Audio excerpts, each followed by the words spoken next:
just spoke to us downstairs and said, look, we're tired of providing services countywide to every kid at every school we possibly can, while someone else comes in and gets the best fields for a very small and select group of students. It was clearly unfair. They were misled on the bids. How do you respond to that? I mean, that's one person's assertion. I haven't looked at the facts of the case, so I really can't comment as to whether or not that actually happened in their bidding process. The way we look at it is that you have an entity that feels aggrieved and feels as though they have the justification to go to court about it. And so they now have a case that's pending. A judge or a jury will decide what the outcome of that case is. But by no means does that keep us from continuing to build fields in Montgomery County that will service our students. That's our major job, is to service our students and our children here in Montgomery County, not to the companies. So from that aspect, while I do understand and respect the partnership that MSI has continued and retained with this county, they've been a valuable one, but we don't get into fights between private entities that say, oh, I should have been awarded this contract versus another.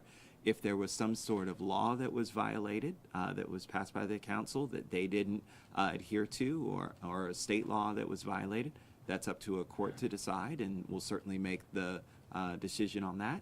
And then if it's something that's an overarching policy that we find as a result of this court case needs to be changed or needs to be revisited, then we can take a look at that as well. But we have to let the court findings come out first, because beyond that, it really is just one assertion from one to another. So again, you can move forward on Winston Churchill Field. Yes, that can be approved. Absolutely. And the reason why is because if MSI is demanding to play on the field, why should we hold up the field if in fact it's going to service the kids? So, let it play out. And if in fact, a court could always decide that the partnership that MCPS entered into with this other entity is null and void.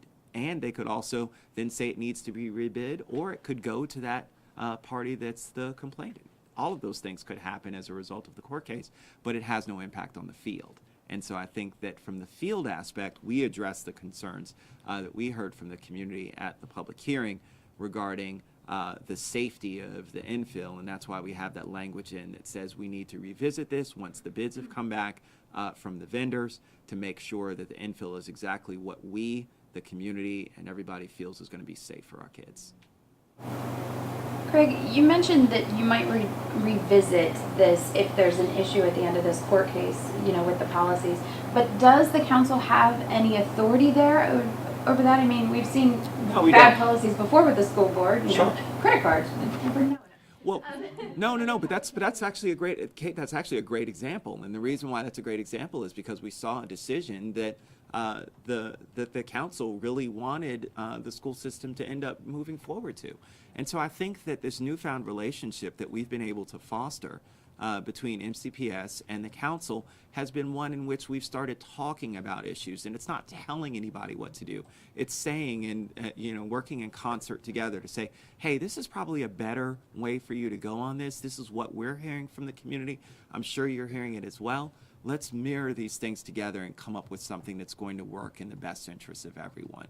And I think that that's what we can see that could potentially happen in this case. I joked at the beginning of the year, and I'm sure many of you will remember, I keep telling folks, I'm not the guy who's going to hit you over the head with a hammer. I'm the guy that's going to continue to ask you, let's talk about this and make sure that we're all on the same page. And I do believe that does work, that us having a conversation, that us working together can be the way that we get stuff done. It doesn't just have to be through threats and saying that we're going to hold up your budget or we're going to do, those kinds of things don't always work and haven't been effective in the past. Let's move forward with a new way of doing things. Let's be partners together, understanding that we all have roles to play in terms of how we can best move us forward. Are you saying that the board would not have acted the way it did without your urging or quiet diplomacy or whatever?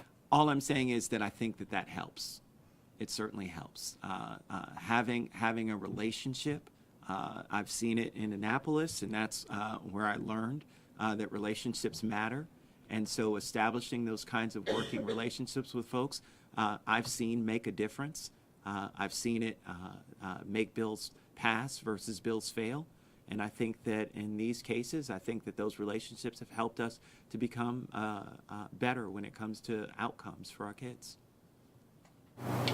You took a lot of straw votes on White Oak last week.